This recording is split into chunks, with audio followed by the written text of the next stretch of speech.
नमस्कार मित्रांनो, मनी मॅनेजर्सच्या निफ्टी ॲनालिसिसमध्ये आपले स्वागत आहे।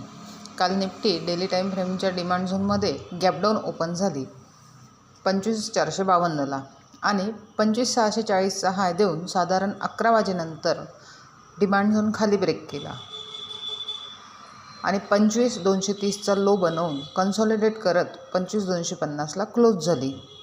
डेली टाईम फ्रेममध्ये बघितले तर 25,600 हा रेजिस्टन्स असून 25,000 हा सपोर्ट आहे।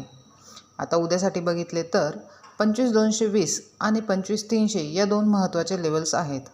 जर 25,300 ब्रेक केले तर निफ्टी 25,450 पर्यंत जाऊ शकते आणि 25,220 ब्रेक झाले तर निफ्टी 25,060 पर्यंत जाण्याची शक्यता आहे। एकंदरीत निफ्टी निगेटिव्ह आहे आणि शॉर्ट टर्म ट्रेंड बेअरिश झालेला आहे। सो सेल ऑन राईज हा आपला व्ह्यू असणार आहे।